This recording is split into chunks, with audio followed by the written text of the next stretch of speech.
Welcome to the God Culture, where we urge you to challenge tradition as 1 Thessalonians 5:21 tells us, "Prove all things, hold fast that which is good." We do not intend to be confrontational, but to compare what the Bible really says versus the traditions of men, which Jesus himself rebuked. Jesus said to the Pharisees, "Full well ye reject the commandment of God, that ye may know your own tradition." Mark 7:9. We are continuing our Solomon's Gold series today with a very appropriate topic. When was Jesus born? In 11b, we proved the year Messiah was born, 9 BC. And now we are going to prove the month. Originally, we had planned to provide the day in this video, but we felt it needed more context. So we split it out into a third video and will provide more detail on the actual day. That too coming very soon, right on the heels of this video. We know many of you are continuing from part 11b, so let's jump right into the meat of the word.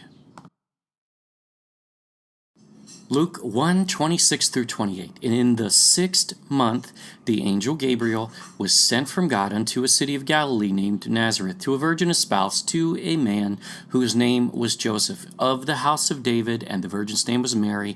And the angel came in unto her and said, "Hail, thou that art highly favored, the Lord is with thee, and blessed art thou among women." Okay, video's over. That's it. That does it, right? Yahusha was conceived in the 6th month. Well, if only it were that simple. As you have heard us say before, context is critical, and let the Bible interpret the Bible. So let's go back and see the context of this 6th month, as reading it like this does in fact look like it's the 6th month of the year. But is it? Let's prove this out and see. Luke 1:5. There was in the days of Herod, the king of Judea, a certain priest named Zacharias of the course of Abia. And his wife was of the daughters of Aaron, and her name was Elizabeth. And they were both righteous before God, walking in all the commandments and ordinances of the Lord, blameless. Wow. And they had no child, because that Elizabeth was barren. And they both were now well stricken in years. And it came to pass that while he executed, Zacharias, the priest's office before God in the order of his course, very key, according to the custom to the priest's office, his lot was to burn incense when he went into the temple of the Lord, Yahuwah God. The key to this passage is the course of Abia, as there were 24 courses established in 1-week intervals, and we are going to break this down. Note, Zacharias was serving in his priestly course here, not on Passover or other feast days, but within his course that he inherited, his family inherited, as being from Abia, the priest. We will cover this. Notice John the Baptist was raised by two parents righteous before Yahuwah God, walking in all the commandments, blameless. Wow. That's a massive compliment. And John was raised in that environment. So you can see why we are digging much deeper into his life in our original canon series, for instance, identifying exactly where John lived and moving the Essenes out of there, because history tells us it's not where they lived. You'd have to watch that series to understand that. Don't debate us yet in comments, because we didn't actually say anything yet. Let us prove it. And it came to pass that as soon as the days of his ministration were accomplished, he departed to his own house. This is Zechariah. And after those days his wife Elizabeth conceived. This is paramount. Zacharias was in the temple serving in his course of Abia, not a feast day. He only served 2 weeks per year with his family of priests, typically. And this was a set pattern we will identify even in the Second Temple period. So, Elizabeth did not conceive until after this course was complete. So, find the course, find John's conception, and that will confirm many things, and we will do that very soon. And you'll see that then leads to Yahusha, Jesus. Let's keep reading. And he hid herself, 5 months pregnant is what that means, saying, Thus hath the Lord dealt with me in the days wherein he looked on me to take away my reproach among men. Why? Because she was barren previously. And in the 6th month, the angel Gabriel was sent from God unto a city of Galilee named Nazareth to a virgin spouse of man, blah, blah, blah. So that's that scripture that we started with. Now you're looking at it in context. And what we're told is that 6th month of the year is not a 6th month of the year. It's the 6th month of Elizabeth's pregnancy. Sound like splitting hairs? Well, it's monumental in its meaning. So we must vet this. We must figure this out in order to understand. Do we take this at face value when it says the 6th month, or is it the 6th month of Elizabeth's pregnancy? Or is Elizabeth 6 months pregnant in the 6th month? And the course of Abia will answer that question, and we'll get to it. Notice how we just read this, though, as it fits in the passage. This is how it is reviewed from the pulpit most of the time. But what if we have been missing something all these years? This is framed as the 6th month, but not the 6th month of the year, the 6th month of Elizabeth's pregnancy. We just want to be clear on that. Is that really what it says? Perhaps, and perhaps we will prove otherwise. The big question here is the word and. It was chosen by the translators, and it's a judgment call. In the Greek, the word used is usually de. It can mean, and that's what's used in this passage, it can mean and it has been translated that over 900 times in the Bible, so it is a legitimate translation. However, the word but is used for day over 1,200 times. So could it really mean but instead of and? Are we going to hinge our entire case on but or and, though? No. As you can see, though, we attempt to be thorough in vetting the truth, so follow us through this for a moment. If it's but, it completely separates the 6th month, whereas and could connect it to the previous verse, although it doesn't have to, where Elizabeth was 6 months pregnant. But what if Elizabeth were 6 months pregnant in the 6th month? You'll see where we're going here. And the angel answered and said unto her, The Holy Ghost shall come upon thee, and the power of the highest shall overshadow thee. Therefore also the holy thing which shall be born of thee shall be called the Son of God. And behold, thy cousin Elizabeth, she hath also conceived a son in her old age, and this is the 6th month with her, who was called barren. For with God nothing shall be impossible. And Mary said, Behold, the handmaid of the Lord, be it unto me according to thy word. And the angel departed from her. Now, this passage, as we read further, is clear that this time frame is definitely the 6th month of Elizabeth's pregnancy. But look at the wording of these two passages and just compare for a second, and then we're going to get into some real solid, concrete evidence and detail.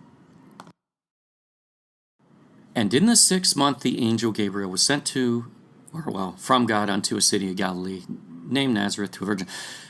And behold, thy cousin Elizabeth, she hath also conceived a son in her old age, and this is the 6th month with her, who was called barren. So is Elizabeth 6 months pregnant in the 6th month? Is that conceivable? Because these are not similar in phraseology. Is that possible, or is this only referring to Elizabeth's 6th month of pregnancy, not the month of the year at all. We'll clarify this, and again, we'll use the Bible to interpret the Bible. What if it said but instead of and, which would be a reasonable translation as well, but let's look at it.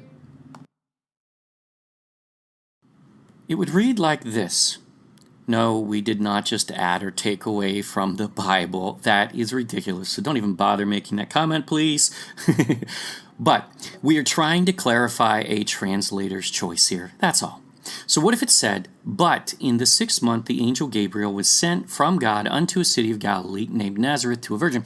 See the difference? This sounds simple, very simplistic. We agree, but both of these videos started with a thought in a conversation together, just us folks in the God culture, where one of our team came in saying they read this passage again and something is missing because it looked to them like it actually says what it says, and it means what it says, and it says what it means.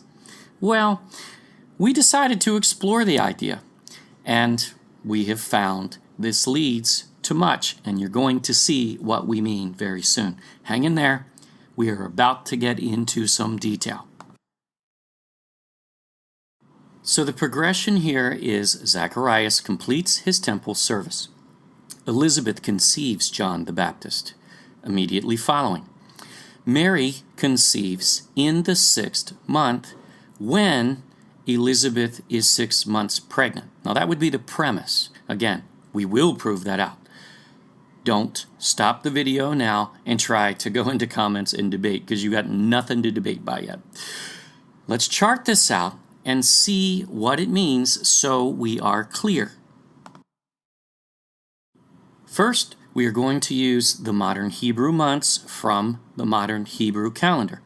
None of these are mentioned in the Bible, by the way, as the name of Yahusha God was removed from the Bible 7,000 times.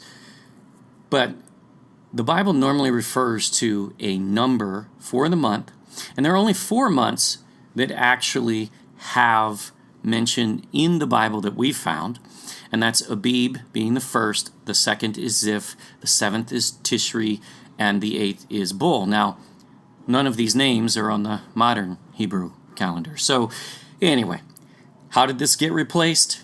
In Babylon, as evidenced especially by the month of Tammuz, Tammuz being a false god, mentioned in the Bible along with the Queen of Heaven, a pagan goddess, according to Jeremiah, hundreds of years before Mary was born, by the way.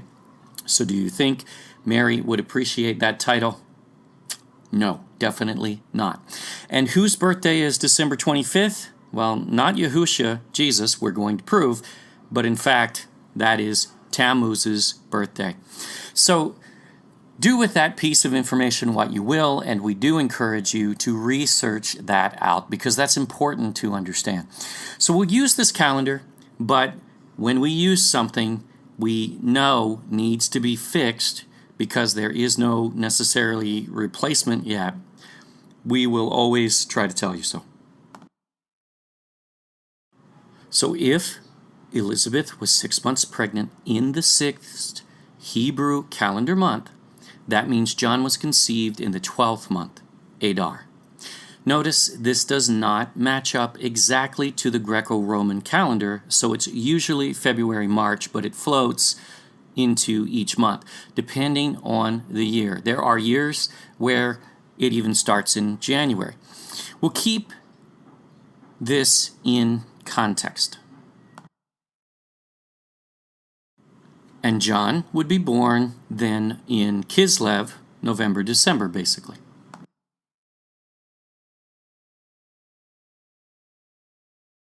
If this proves out, it would mean Messiah was conceived in the 6th month of Elul, August, September, meaning Luke is being very straightforward, telling us the month.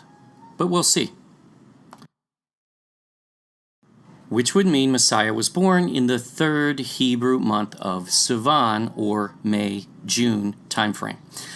Just wanted to break this down visually so it makes sense, so everything's in perspective as we go into this next chart. This evidence is huge, and you'll see in just a second. Okay, let your eyes adjust to the screen for a moment, as this is a very detailed and very colorful chart. We understand, but we wouldn't change a thing on it. We did not create this, but a gentleman by the name of Kurt Simmons, who gives his approval to use, did. And as we vetted this, it seems very accurate to us. This shows the 24 priestly courses or circuits as they are scheduled in the order defined by 1 Chronicles chapter 24, verses 7 through 18 approximately. This order, and in 23 it actually starts and goes into detail as well. This order of courses, which are 1 week intervals from Sabbath to Sabbath, according to 2 Chronicles 23 and 24, and it is confirmed by Josephus. This is of temple service for each family of priests. It repeats, but as it does not match the same number of weeks in a year, the week changes each year because there's 24 courses twice a year. That's 48 weeks. They're 52. So you have a disparity from year to year, so it changes, it floats. And this is why it requires a chart like this to figure out exactly what those courses are and how they would chart out over the years. Each family's priestly course would occur twice a year, basically. This chart shows this progression in which Abia, Zechariah's family course of service, is the 8th course of 24. And notice how it changes each year. Follow the red blocks down year over year from the left to the right. For complete methodology, Kurt Simmons has a website, and we show it on the screen. And his charts go over a couple of hundred years, in fact. So they are pretty thorough and well done. He did not create this for us, and he is even looking at a different year, but in all fairness, does not have the benefit of our research yet. Anyone questioning whether this would be the same in the Second Temple period, Luke already answered this question by identifying Zacharias still served in the course of Abia. This is an entire study, and actually, if you look at Ezra chapter 2, verses 36 through 39, you even find a list of priests returning from Babylon. Nehemiah 10 and 12 further confirm this priestly course in the Second Temple period being reconstituted, especially in light of Luke's words.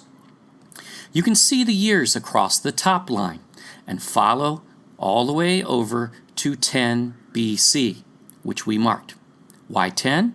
Because John the Baptist was conceived 6 months before Yahusha Jesus, who we proved was born in 9 BC.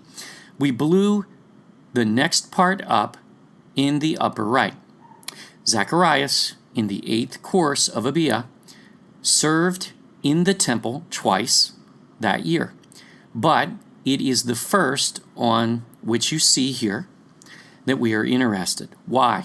Because you are about to watch it all come together. He served in the temple, Shivat, however you pronounce it, and we probably pronounce both wrong, and that's fine, 17 through 23. So 17 through 23 out of 30 days in the typical Hebrew month, the 17th through the 23rd. What comes 8 days later? The month of Adar, which should sound familiar because we went through that. We believe that is the month that John was conceived according to the passage that we're taking at face value, but we're doing so because of this research, because it proves it. Let's go back and take another look at the chart and simplify this, because we know this chart is a little complex, or at least hard to read on the screen. Here's our Hebrew calendar again. Zacharias completes his temple service on the last day of Shivat, the 11th month, on the 23rd day. Remember, it was the 17th through the 23rd, so the last day would be the 23rd. Just 1 week before Adar, 8 days specifically. On the Roman calendar, this is January 25th, 10 BC. John was conceived after Zacharias' temple service, but we are not provided an exact day within the month of Adar. It was likely early in the month, as we doubt he and Elizabeth wasted much time, and Yahuwah God is faithful.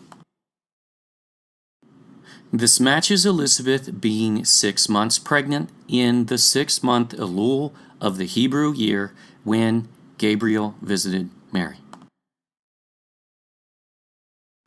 As a straight reading of Luke confirms as well, along with the priestly course calendar, John was born in Kislev, basically November in 10 BC, just as we projected.